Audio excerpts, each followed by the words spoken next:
What's up, everybody? Welcome to another episode of Bleav in Kings.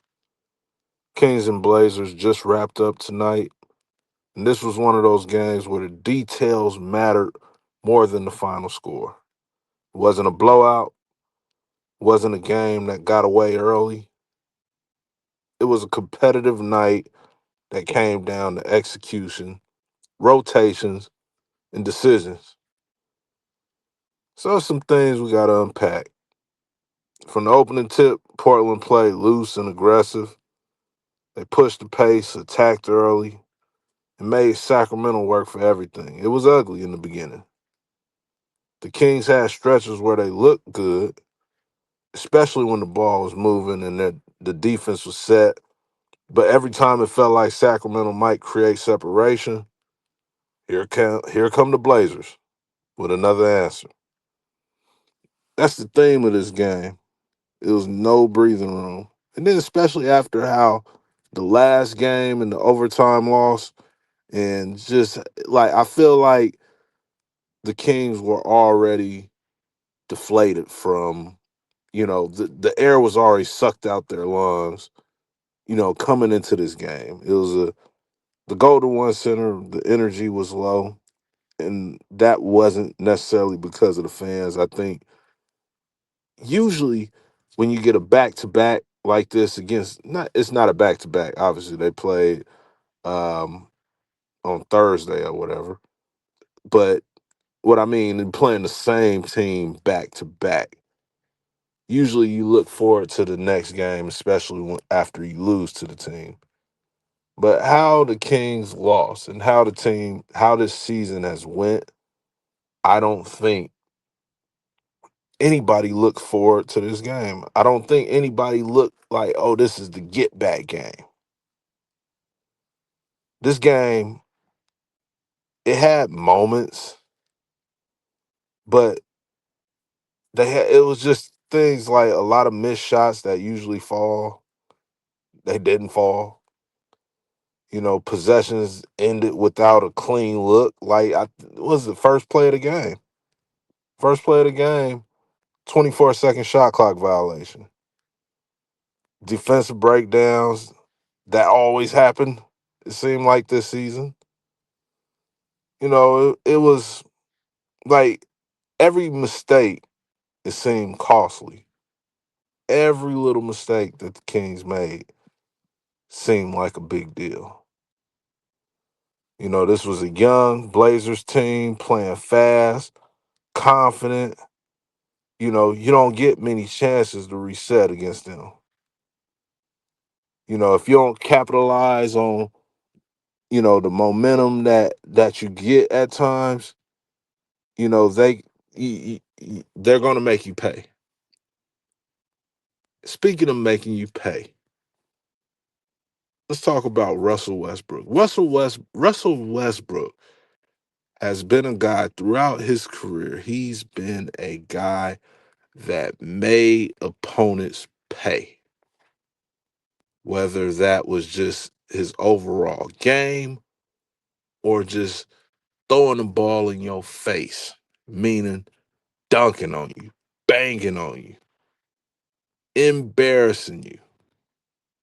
In year 18 for Russell Westbrook, that absolutely happened to him tonight. He was the recipient of getting banged on. I had to say that with emphasis. He was the recipient of getting banged on by a young, bouncy Shaden Sharp. Oh my God. That might be the dunk of the year. I don't know. Like that might have I can't think right now, but that might have been the greatest dunk I've seen in person. Not like on TV or in my lifetime, but in person. That was ridiculous. But anyways, that I just had shout out Shaden Sharp on that. Shout out, he had a good game. I think he had 21 points or something like that. Good game. But the poster is crazy. The boy looked like he's flying. But anyways, offensively, the Kings, they got good looks at times.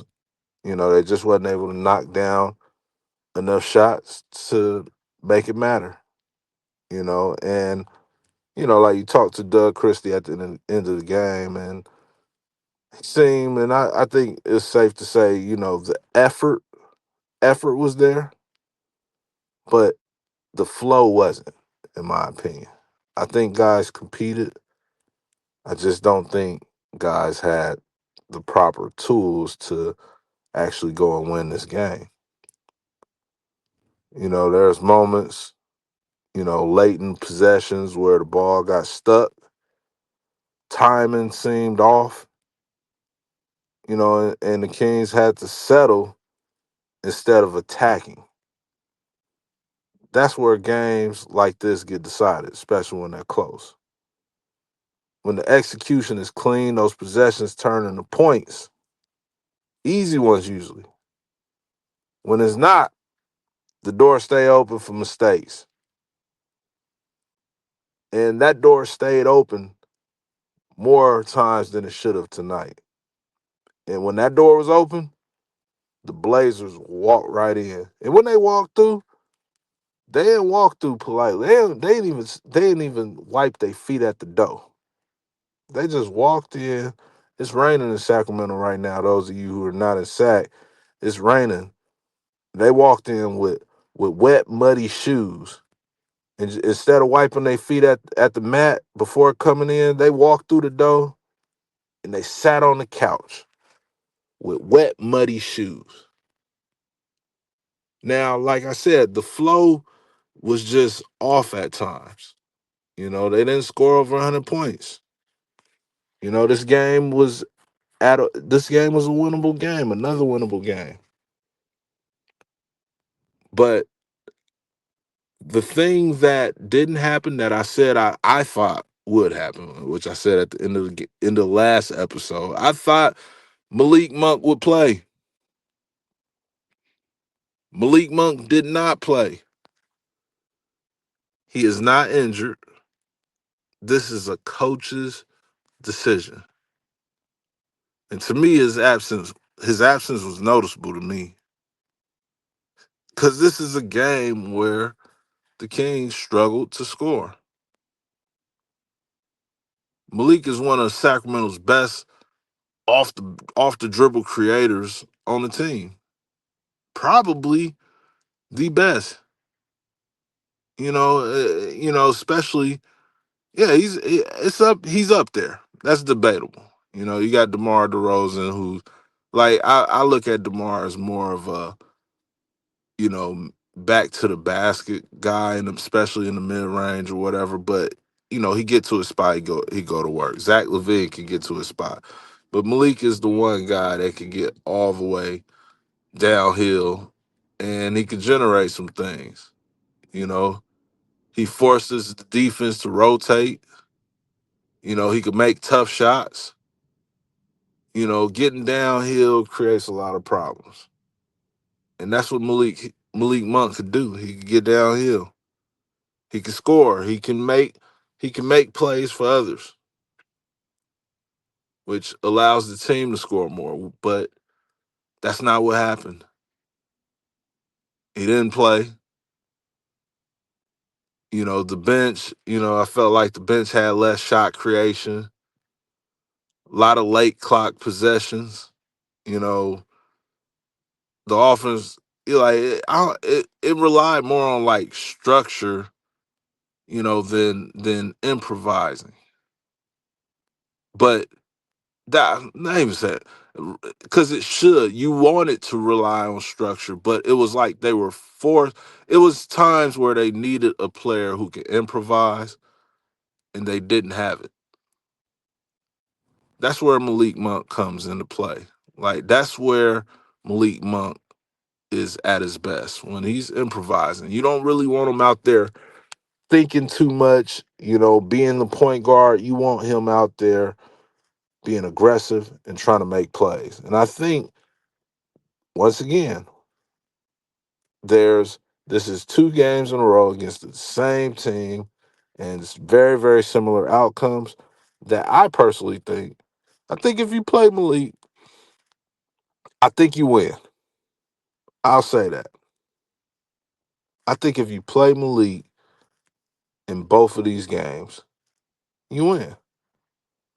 Now, I'm sure analytics and things might say different, and analytics might actually be the truth.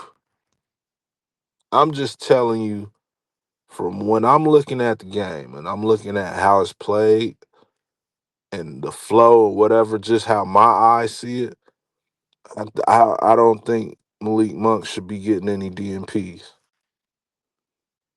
And when I look at how close these games is, I say the difference. I do think the difference is Malik Monk. That's not how Doug Christie see it. Doug, he didn't say that this is a Malik Monk thing. When I asked him about it after the game, he said this is right now it's more of a day-to-day thing. Early in the season, it was Keon Ellis who kept getting DMPs. And the fans and the media and all of us, we all were like, why isn't Keon playing? But he according to Doug just thinks it's a log jam, which it is. They have way too many guards. Way too many guards who do similar or the same thing.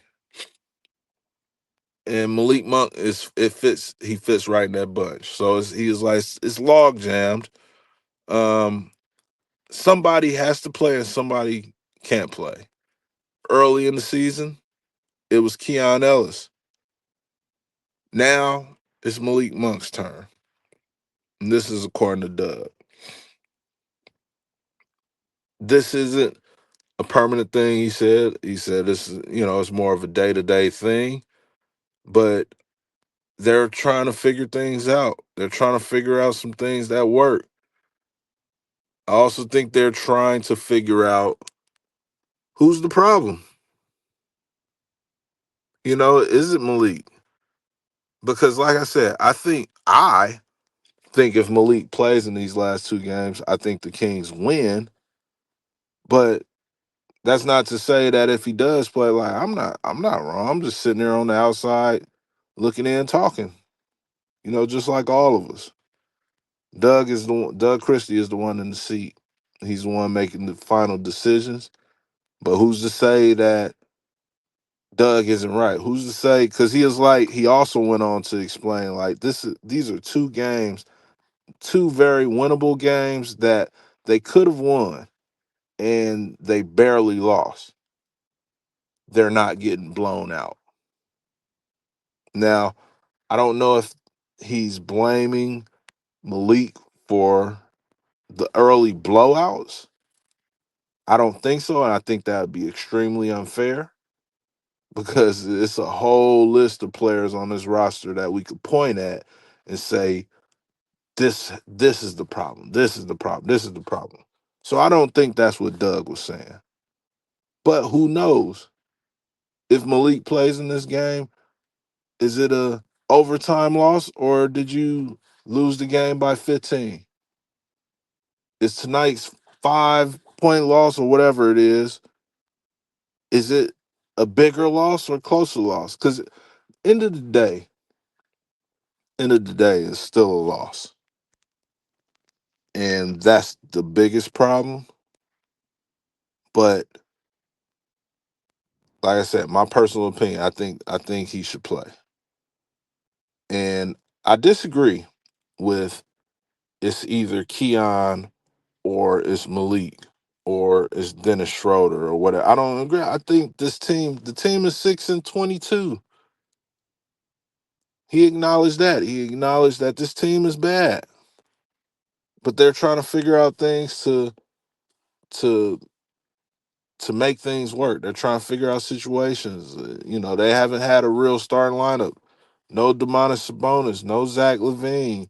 Keegan Murray is playing the small forward and stuff now, and he's in his natural position. It's a lot of changes. And my personal opinion, I don't think just because you have all these changes, that means somebody's the odd man out. The team is not good right now, so I feel like it's not a problem. if you're giving everybody a chance. And it's not even a chance because I think Keon Ellis is deserving of minutes every night. I think Malik Monk is deserving of minutes every night. I think Dennis Schroeder is deserving of minutes every night. What I think you have to do at 6 and 22, I think you have to figure out how to play them all. And now that doesn't mean that everybody plays big minutes. Like, let's say, for instance, let's say Malik played tonight, right? Let's say he played tonight and he got, how many, matter of fact, let me look, see how many minutes did Keon Ellis play? Keon played 10. Neek Clifford played 29, right? What if you just took 10 of Neek Clifford's minutes down and he played 19, Keon Ellis played 10, and Malik Monk played 10? I think that's worth doing. I think that's worth doing. I think it gives Malik Monk, it gives Keon Ellis, it gives them all a chance to figure out, like, hey, who has it going tonight? But when I look at this game, losing 98-93, that tells me it's a winnable game because y'all are more than capable of scoring over 100 points. I think Malik Monk averages somewhere around 13. Keon Ellis did not score tonight. Keon Ellis did not. He didn't do much of anything tonight. I'm looking at the stats and I thought I was looking wrong, but he didn't get a shot up, no steals, no blocks, no nothing. He was +2. That's fine though. Like, I don't mind that. But if Malik plays 10 minutes, does he score 10 points? Does he score 7 points? Does he score what does he do in 10 minutes?